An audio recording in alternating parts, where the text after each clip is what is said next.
সারা ভারত কৃষক সভার ত্রিপুরা রাজ্য কমিটির সভা হয়েছে গতকালকে। এই সভায় আমাদের সর্বভারতীয়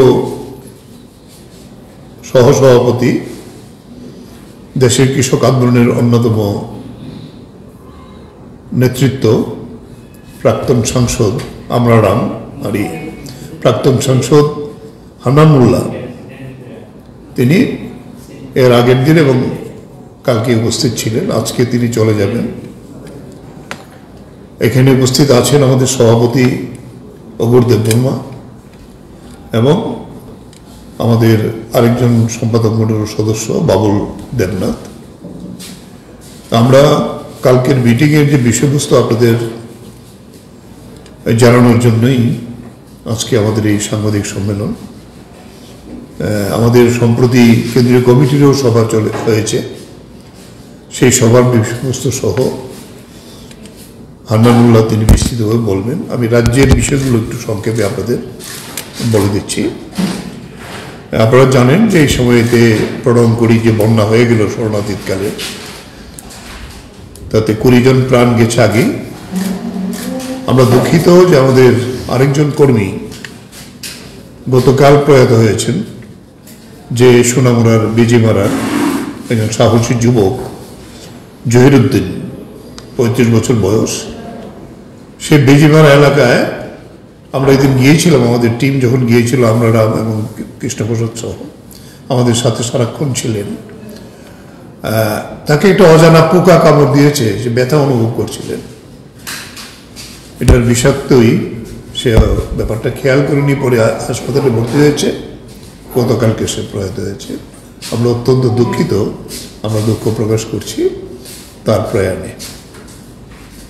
যে বিষয়টা আমরা এই বন্যার পরেই প্রথম চিফ সেক্রেটারির কাছে আমরা তুলে ধরি, আমাদের 14 দফা দাবি ছিল বিষয়গুলো নিয়ে, কিন্তু দেখা যায় তিনি স্বীকার করেছিলেন, আমরা যথার্থভাবে তুলে ধরেছেন।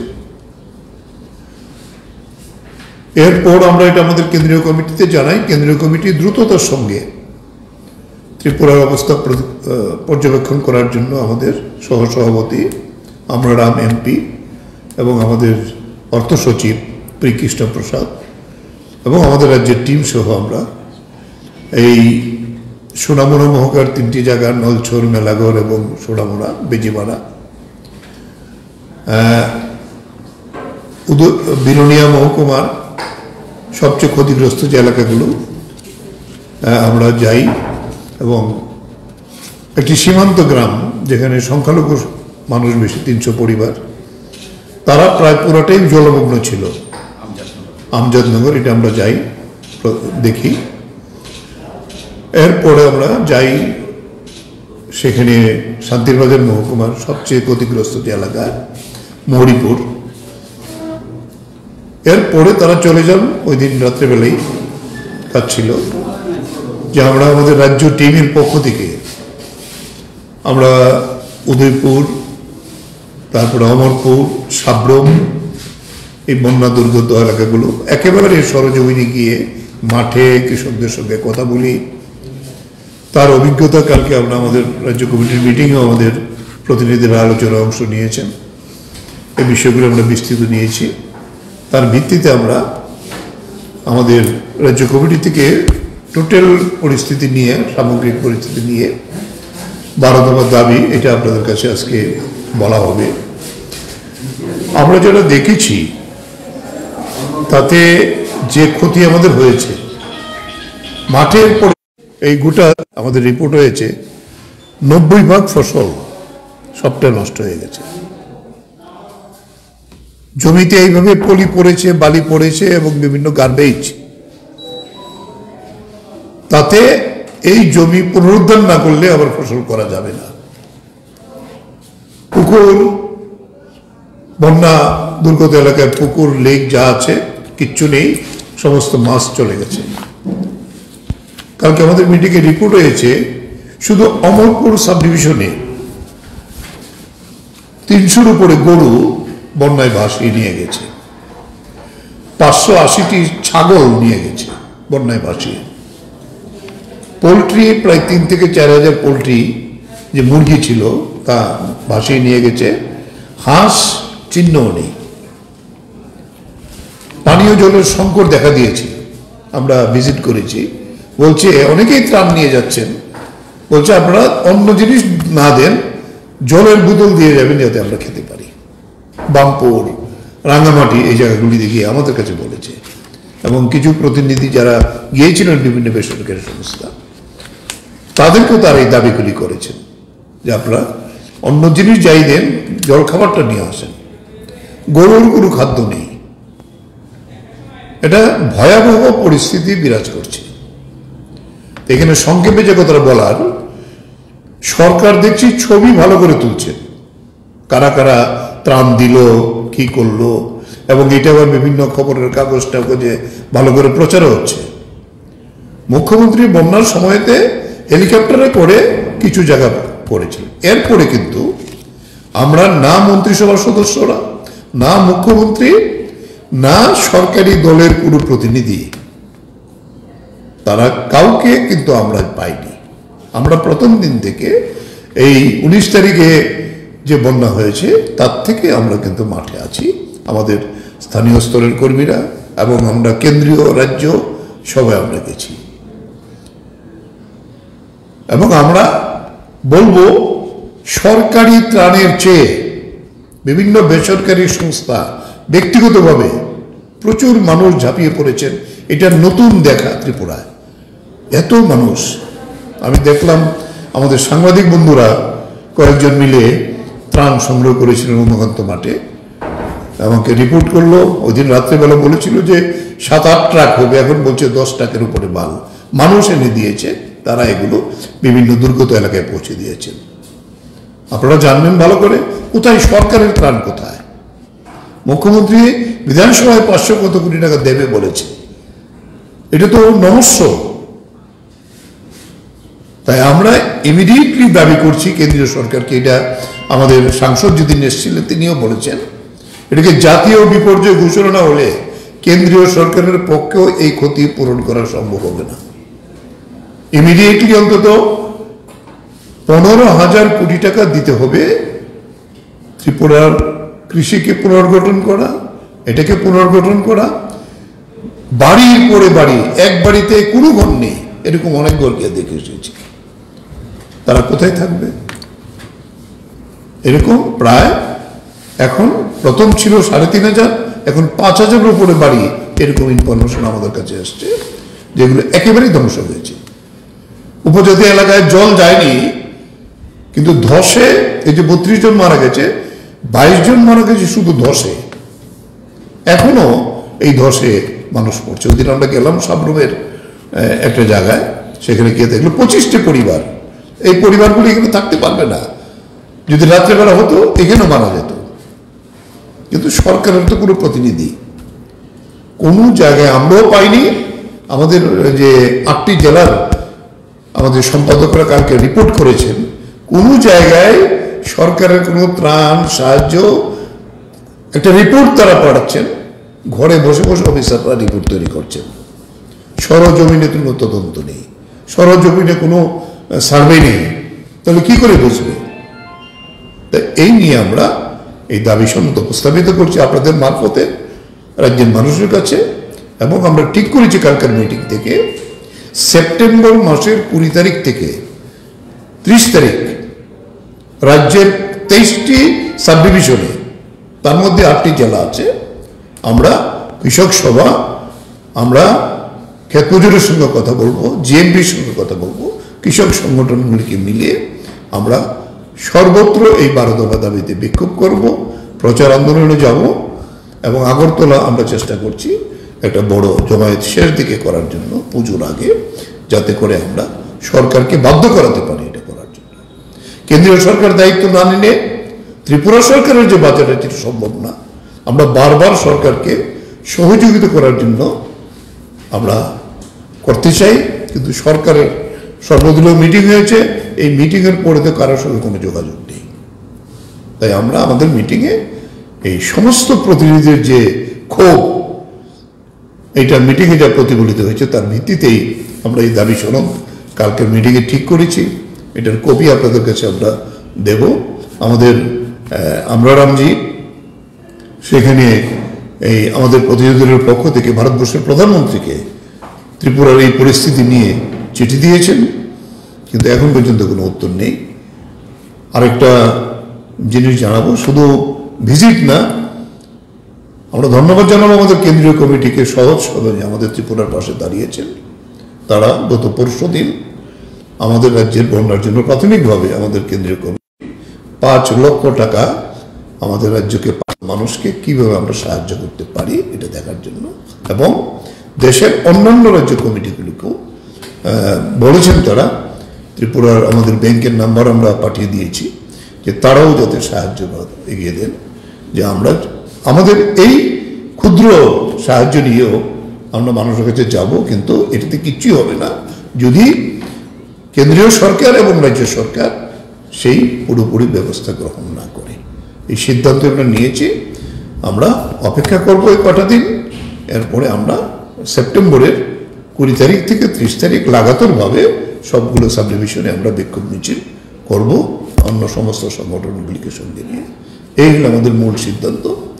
কালকে দুদিনের যে মিটিং হলো, সেখানে একটা এজেন্ডা ছিল ত্রিপুরা যে ভয়ানক দুর্যোগের মধ্যে পড়েছে, 30-40 বছর আগে হয়তো এরকম হয়েছিল, এই দুর্যোগে আমাদের কৃষক সভা কী ভূমিকা নেবে, মানুষের পাশে দাঁড়াবার ক্ষেত্রেই হোক বা সরকারের কাছে গণ আন্দোলনের মাধ্যমে চাপ সৃষ্টি করাই হোক, এবং আমাদের এই পরিস্থিতির মোকাবেলা করার জন্যে আমাদের কর্মসূচি আলোচনা করা, যেটা কমিট পবিত্র আপনাদের সামনে বলেছেন। আমরা বিস্তারিত আলোচনা করেছি, সারা রাজ্য থেকে প্রতিনিধিরা এসেছিলেন, প্রত্যেকে তার এলাকার অভিজ্ঞতা বলেছেন, এবং সেই অভিজ্ঞতা হচ্ছে খুবই করুণ। ধ্বংস হয়েছে, মানুষ মরেছে, সম্পত্তি নষ্ট হয়েছে, ফসল নষ্ট হয়েছে, এসব তো শুনলেন সংখ্যা, কিন্তু এর প্রতি যে মানবিক দৃষ্টিভঙ্গি আমরা আশা করি আমরা কিন্তু প্রশাসন থেকে পাই। প্রশাসনের সবাই বলেছে প্রশাসনের কোনো লোককে দেখা যায়, সাধারণত এরকম বিপর্যয়ের সময় প্রশাসনের এসডিও, বিডিও অফিস, নানা রকম পঞ্চায়েত অফিস সব তারা মাঠে নেমে যায় মানুষের পাশে দাঁড়াবার জন্য, কিন্তু সব জায়গায় রিপোর্ট হচ্ছে কোনো প্রশাসন একেবারে নিষ্ক্রিয় অবস্থায় ছিল। এটা হচ্ছে খুবই দুঃখজনক ঘটনা। এদের মধ্যে মানবিক বোধ নেই। মানুষ যখন মরে এমনি মানুষ গিয়ে তার পাশে দাঁড়ায়, আর প্রশাসনের দায়িত্ব হচ্ছে তাকে বাঁচানো, সেই প্রশাসন দাঁড়ায়। তারপরে আমরা সর্বভারতীয়ভাবে এই বিষয়টাকে নিয়েছি এবং আমাদের প্রতিনিধি পাঠিয়ে আমরা তদন্ত করে আমরা এখন প্রধানমন্ত্রীকে আমরা চিঠি দিয়েছি এবং মুখ্যমন্ত্রীকেও আমরা চিঠি দেব। ইতিমধ্যে সরকারের সঙ্গে আমাদের প্রতিনিধিরা দেখা করেছেন, কিন্তু সরকারের কাছে যে আমাদের যে দাবি, সেখানে সরকারের ভূমিকায় আমরা সন্তুষ্ট নই। কারণ এই ক্ষতি, এই রকম ক্ষতিকে আমরা যেটা বলছি জাতীয় বিপর্যয়, ন্যাশনাল ক্যালামিটি, তার ইতিহাসে এমন ঘটনা গত অর্ধ শতাব্দীতে হয়নি। এইরকম একটা সময়ে আমরা চাই যে কেন্দ্র সরকার, রাজ্য সরকার, প্রশাসন মিলে এর মোকাবেলা করুক। আর জাতীয় বিপর্যয় ঘোষণা না করলে সেই কিছু হবে না, কিছুই তো নেই। স্কুল বিল্ডিং ভেঙে গেছে, কয়েক হাজার বাড়ি ভেসে গেছে, তারপরে হচ্ছে রাস্তাঘাট বলে কিছু নেই, ফসল তো যা শুনলেন, যা কিছু সম্পদ সেসব তো গেছেই, তার সঙ্গে এই যে স্থায়ী সম্পদ যেগুলো, সেগুলো ধ্বংস হয়ে গেছে। এইগুলোকে পুনর্গঠন করার জন্যে যে দরকার, সেই জন্যই আমরা দাবি করেছি যে এখানে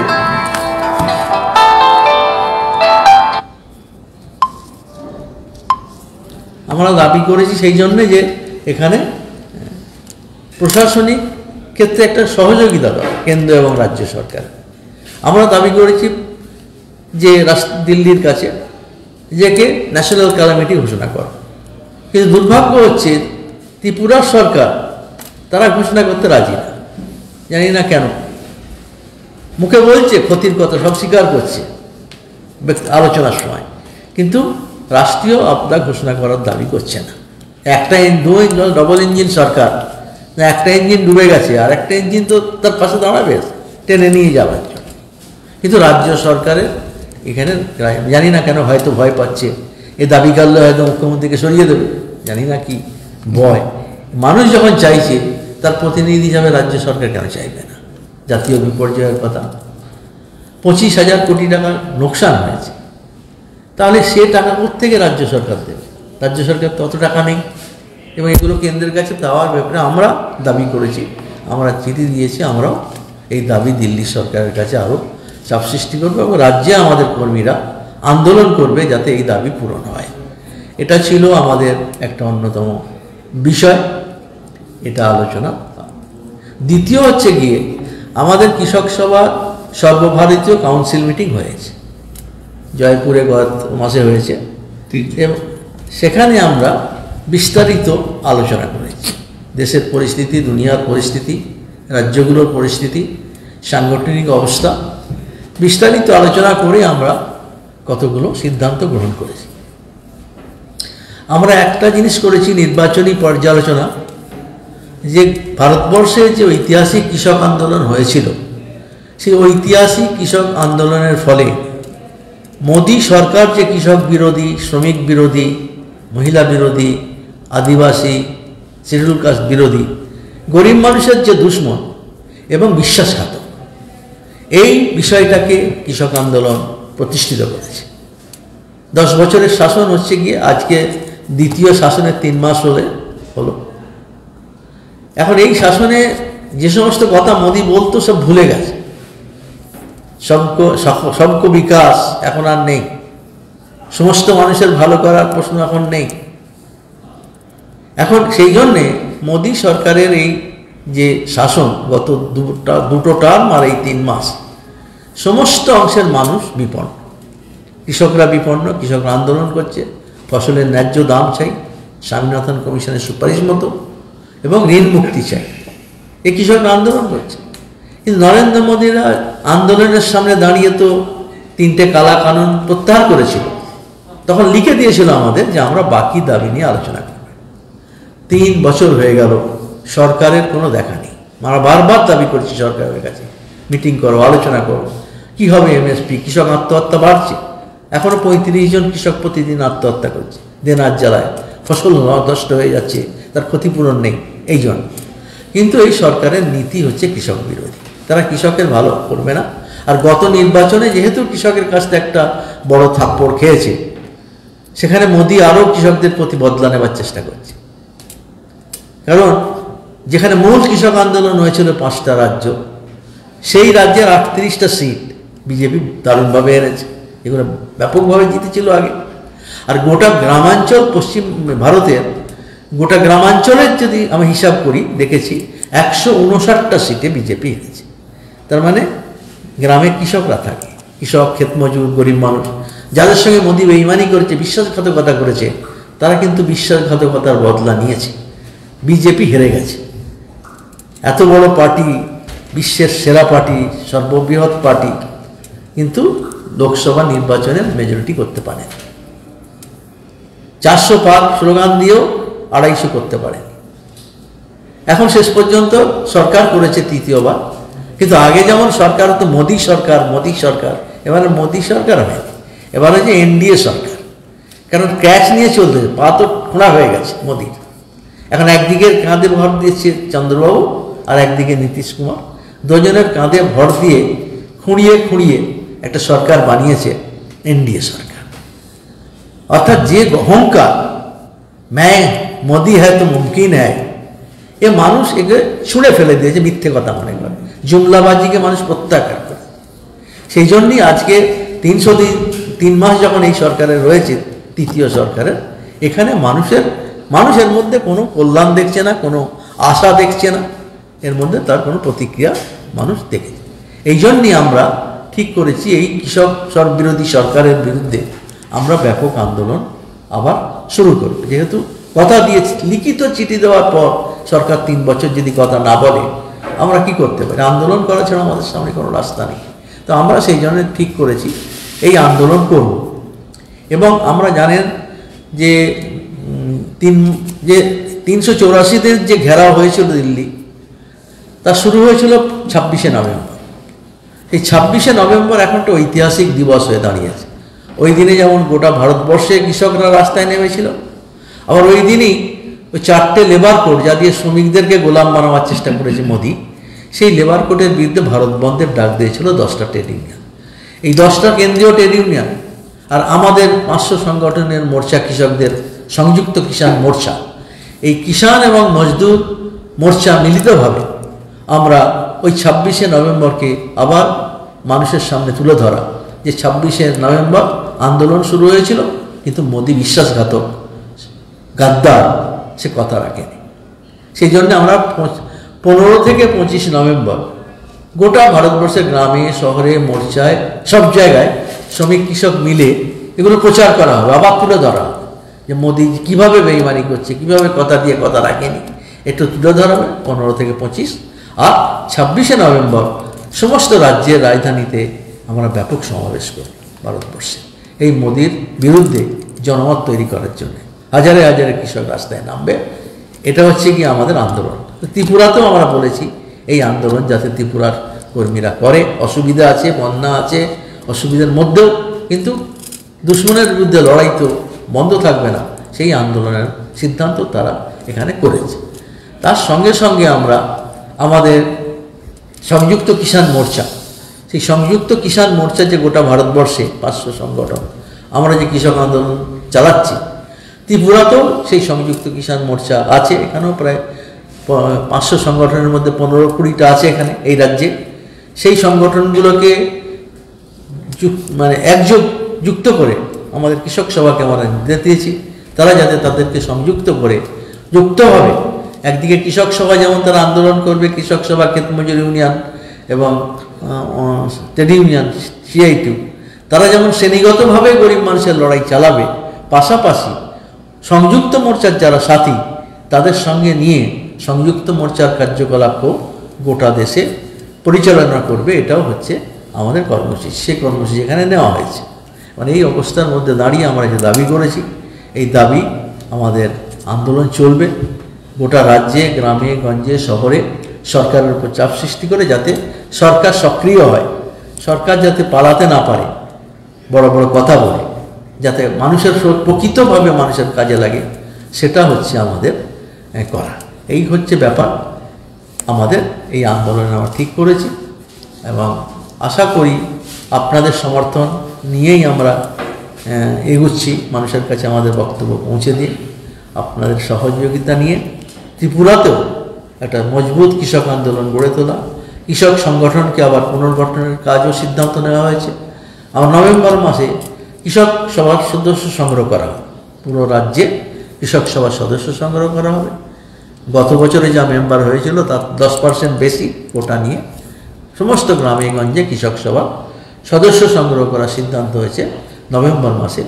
সংগঠনটা পাশাপাশি গড়েই তবে তা দিয়ে আন্দোলন হবে, সেই জন্য সংগঠন গড়ে তোলার জন্য এই সিদ্ধান্ত গ্রহণ করা হয়েছে। আচ্ছা আনন্দবাবু, একটা বিষয় আপনি তো জানেন যে সেপ্টেম্বরের দিকে সম্ভবত 4টে রাজ্যে নির্বাচন হবে, মহারাষ্ট্র, ঝাড়খণ্ড, জম্মু অ্যান্ড কাশ্মীর, হরিয়ানা। তো কি ভাবছেন, কি বলবেন? আপনারা ইন্ডিয়া জোটে আছেন, আমরা কৃষকরা কোনো জোটে নেই, কিন্তু আমরা যে আন্দোলন করেছি সেই আন্দোলনগুলোকে জোট সমর্থন করেছে। কারণ বিজেপি যেহেতু সেই আন্দোলনকে ধ্বংস করার চেষ্টা করেছে, দাবিকে নস্যাৎ করেছে, সেই জন্য এনডিএর বিভিন্ন দল তারা তাদের নির্বাচনী কর্মসূচিতে আমাদের দাবিগুলোকে অন্তর্ভুক্ত করেছে।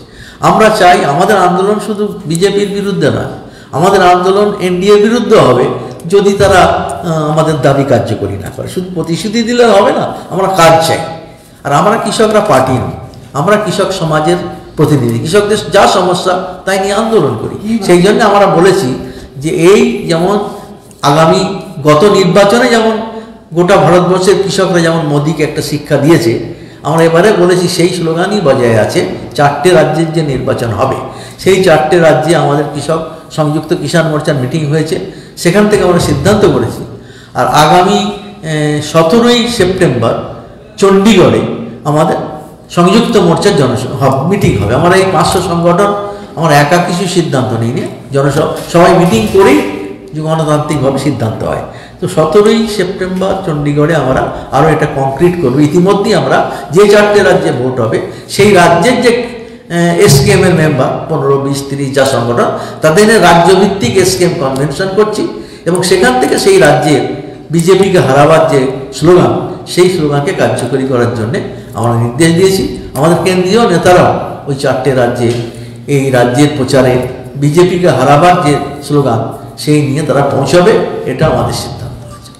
শুরুতে আমাদের রাজ্য সম্পাদক কাছ থেকে গতকালকের যে আমাদের যে কৃষক সভার রাজ্য কমিটির সভা হয়েছে সে সম্পর্কে উনি বলেছেন। এছাড়া আমাদের সংগঠনের সর্বভারতীয় সহসভাপতি আনন্দ মোল্লা, তিনিও দেশের চলিত রাজনৈতিক ঘটনা, দিল্লি সরকারের ভূমিকা সম্পর্কে তিনি বলবার চেষ্টা করছেন। সামনের দিনে আমাদের কীভাবে লড়াই করতে হবে এই বিষয়ে কেন্দ্রীয় সিদ্ধান্তগুলিতে আলোকপাত করবার চেষ্টা করেছেন।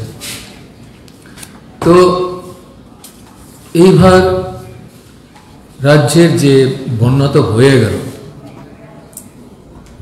তো এমনিতেই আমাদের এই রাজ্যের কৃষকরা গত কয়েক বছর ধরে নানা সমস্যা তারা ভুগছিলেন।